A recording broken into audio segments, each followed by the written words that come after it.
A 19-year-old kid stood on my patio like he paid the mortgage, pointed at my lounge chair, and said, "Get out. This is our pool now."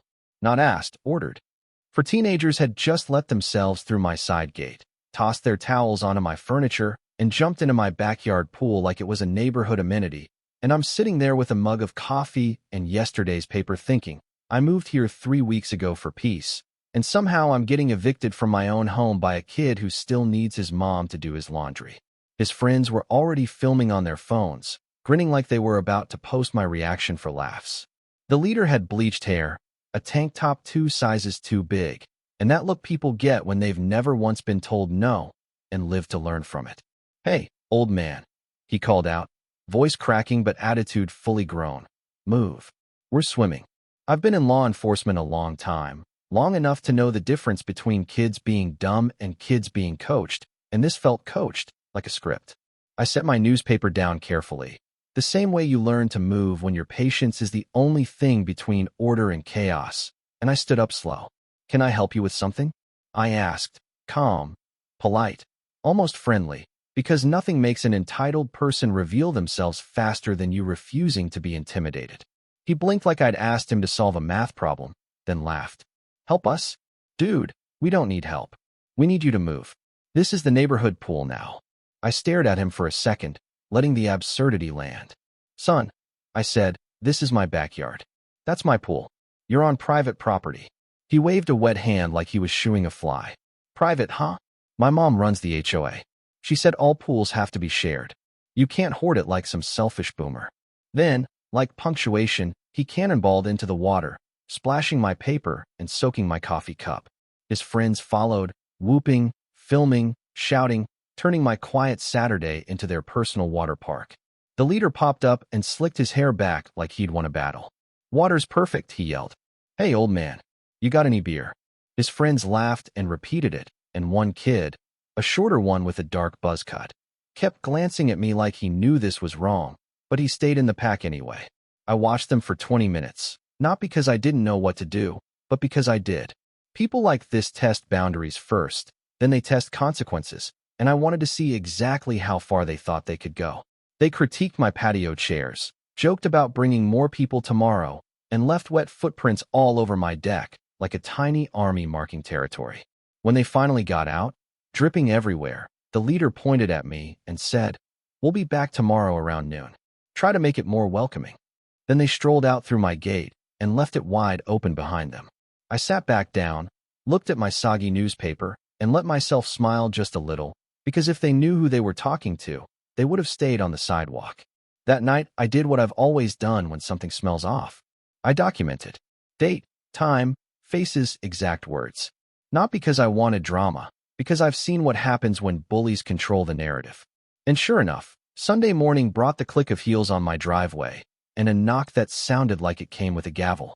I opened the door to a woman in her mid-40s with a sharp bob haircut, a clipboard hugged to her chest like a weapon, and a smile so polished it didn't belong on a human face. "Good morning," she said, stepping past me like she owned airspace. "I'm Lorraine Huxley, president of the Pine Hollow Homeowners Association. We need to discuss your attitude problem." She didn't wait for an invitation. She scanned my living room like she was appraising a car at auction. I kept my voice neutral. "Attitude problem?"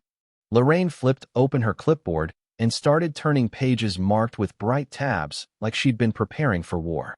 "My son told me there was a misunderstanding by the pool yesterday," she said, and the word misunderstanding came out like it meant I was the offender.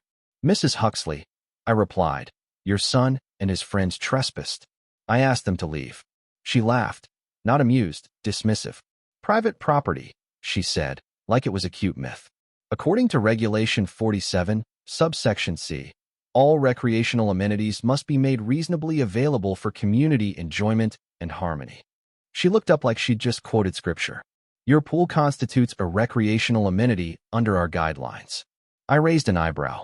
"How does a pool I paid for on land I own become a community amenity?" Her smile sharpened, and I saw the predator behind the suburban perfume. "When you purchased in Pine Hollow, you agreed to abide by HOA regulations," she said. "Selfish behavior that disrupts neighborhood spirit can result in corrective action." "Corrective action like what?" I asked, genuinely curious how far she'd go out loud. Her eyes lit with the excitement of someone talking about their favorite hobby. Daily fines, compliance reviews, and in extreme cases, recommendations for removal from the community. Removal? She said it casually, like she was talking about taking out the trash. I let the silence stretch. You've done this before, I said. Her mask slipped for a heartbeat, and what flashed underneath wasn't shame. It was pride. The Carsons thought they could ignore standards, she said. They learned otherwise. The Whitfields challenged enforcement. They're not here anymore either. She spoke about families like she was listing trophies. 12 households in 3 years have discovered community harmony requires cooperation. My stomach tightened, not because I was scared, but because now it wasn't just my pool. It was a pattern. How does the appeals process work? I asked. Lorraine's smile returned full force. Appeals? She said, like I'd told a joke. Mr. She paused. Collins, I supplied. David Collins. She scribbled it down with unnecessary flourish. Mr. Collins, you misunderstand. The board makes decisions for community welfare. Individual preferences are less relevant. And then she set her trap. My son mentioned he'll be back this afternoon, she said sweetly. I trust there won't be more unpleasantness. She left without waiting, heels clicking like victory drums. The moment the door shut, the sweetness in my face dropped. I didn't move here to start wars.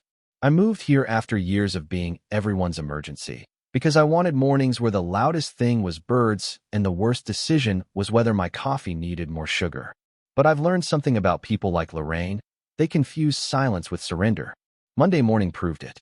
I woke up to a camera shutter outside my window. Lorraine was crouched by my mailbox at 6 a.m. like she was photographing evidence at a crime scene.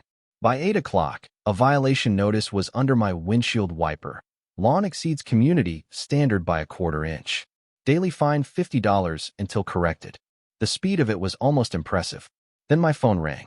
Mr. Collins, Lorraine said, I wanted to personally follow up to ensure you understand the urgency of compliance.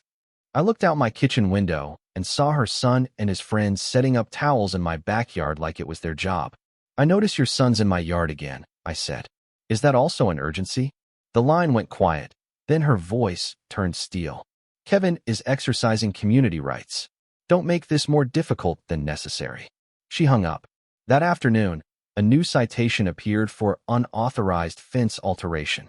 I examined my fence until I noticed one board had been loosened, just enough to create a gap.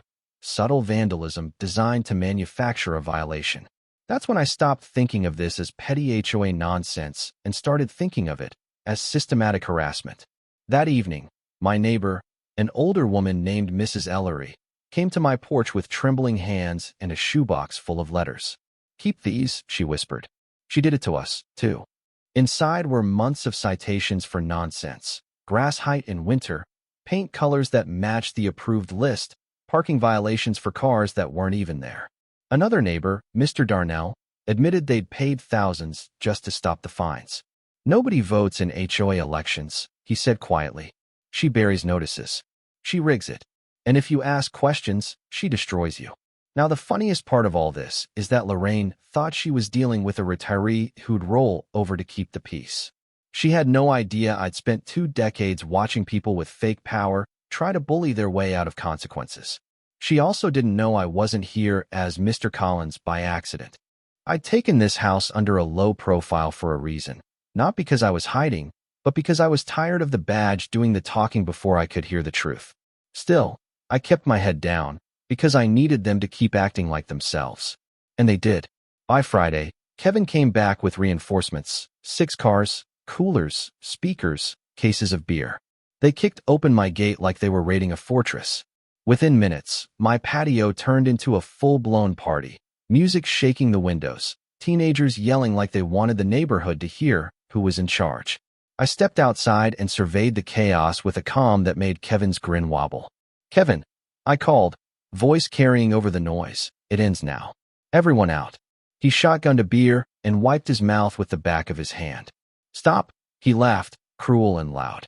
Old man, you don't tell us anything. This is our pool now. My mom said so. His friends formed a loose semicircle behind him, emboldened by booze and numbers.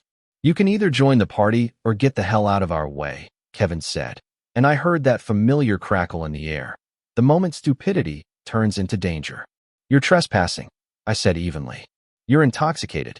Leave voluntarily, or you're going to regret it. Kevin leaned closer, beer breath sour and confident. Consequences from you, he sneered. What are you going to do, call my mommy? Then he picked up an empty bottle and threw it past my head. It shattered against the fence, glass spraying across my plants. His friends hooped like he'd scored a point. That's when the vandalism started like fireworks. Pool lights smashed, patio chairs tossed. My filtration panel hit with a bat until it sparked and died. Kevin took a step back, laughing, then did the thing that took this from HOA harassment into criminal case. He turned toward the pool, unzipped, and started peeing into the water like it was a joke. The pack roared with laughter. My jaw clenched. Not in rage, not yet, in certainty. Because some people don't understand restraint is mercy. They think it's weakness until the hammer drops. Kevin looked at me, smug, and said, "You live streaming this?" "Because I am." He held up his phone.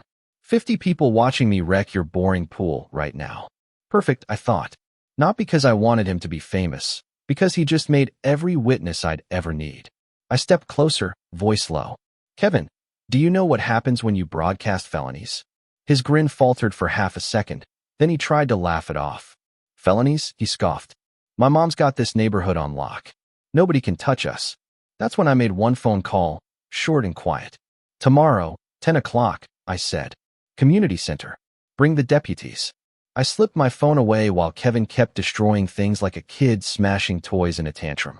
The next morning, the Pine Hollow Community Center was packed. Lorraine had called an emergency meeting to address a threat to community harmony, and I knew she planned to parade me out like a warning to everyone else. She stood at the front with her clipboard and her politician smile. Kevin sat behind her trying to look bored, but his eyes were jumpy because his viral pool takeover video was already making the rounds. Lorraine pointed at me. "Mr. Collins has refused reasonable community sharing," she announced. "He has threatened our youth and endangered neighborhood safety." She expected me to shrink. Instead, I stood slowly and said, "Mrs. Huxley, can you explain your legal authority to enforce sharing on private property?" Lorraine smiled like she'd been waiting. "I am the duly elected HOA president," she declared. "Full authority under governing documents." "Interesting," I said, flipping open a folder. "Because county records show your last election had 3 votes out of 141 homes. 2 from your immediate neighbors, and 1 from Kevin, who was underage at the time." The room went dead quiet. Lorraine's smile twitched. "Those are technicalities," she snapped. "They don't affect validity." "Technicalities," I repeated, letting the word hang. "Like the technicality that over the past 3 years your HOA has collected tens of thousands in fines that never reached HOA accounts." Murmurs rippled. People sat forward like they'd been waiting years to hear someone say it out loud. Kevin jumped up, angry and reckless. "So what?" he barked. "We keep the neighborhood nice. You should thank us." That was when the room turned on them. Mrs. Ellery stood up, voice shaking. "You made me pay $2,300 for violations that weren't real." Mr. Darnell stood, face red. "You drove the Carsons out." Another neighbor yelled. "You threatened liens." Lorraine tried to regain control, voice rising. But the crowd wasn't afraid anymore, and fear is the only fuel bullies have. She pointed at me and demanded, "Who gave you access to confidential HOA information?" I closed my folder, looked her dead in the eyes, and said, "You want to know who I am?" Then I pulled my badge out, not with flair, not with drama, with finality. "Sheriff Daniel Mercer," I said. "County Sheriff's Office." The silence after that felt like the air had been sucked out of the building. Kevin's face went pale so fast, it was almost comical. Lorraine's mouth opened, then closed, like her brain couldn't process a world where her clipboard didn't work. "You can't," she whispered, scrambling. "This is entrapment. You deceived us." I shook my head. "I didn't deceive you," I said. "I just didn't stop you from being exactly who you are." Then I laid it out, Kevin's live stream, the vandalism, the trespass, the threats, the manufactured violations, the financial records, the election fraud. Piece by piece, like a chain tightening. Deputies walked in with warrants already signed. Kevin started stammering. "Mom, you said we were protected." Lorraine demanded her lawyer. But it was too late. The handcuffs clicked, and that sound, that small metallic final sound, made half the room exhale like they'd been holding their breath for years. People clapped, not because they loved seeing anyone arrested, but because they were clapping for their own freedom. Afterward, neighbors lined up to tell me stories, shaking, angry, relieved. "Will we get our money back?" they asked. "Will this end?" I told them the truth. Restitution takes time, and healing takes longer, but the machine that terrorized them was finally exposed in daylight. Here's the part that still sits heavy with me, though. Kevin wasn't born believing he could walk into someone's yard and claim it. Lorraine trained him, and Lorraine didn't invent this kind of power. She borrowed it from a system that lets small, petty people play dictator behind a wall of paperwork. So tell me this. Was I right to keep my badge hidden until they crossed the line and build a case against themselves? Or should I have flashed it day one and shut it down before my property got trashed? Because some people are saying I let it go too far, that I baited them. And others are saying if I didn't, Lorraine would have just moved on to the next quiet family and kept doing it. What do you think? Did I protect the neighborhood by letting the bully reveal her whole playbook, or did I gamble with my own home to win a bigger fight? Drop your take in the comments, especially if you've seen HOA abuse, power trips, or someone getting bullied right where they should have felt safest. And if you think HOAs are necessary to keep communities clean, tell me that too. I want the debate. Like, subscribe, and comment right now. When rules get used like weapons, is it justice to play patient? Or is it justice to shut it down immediately?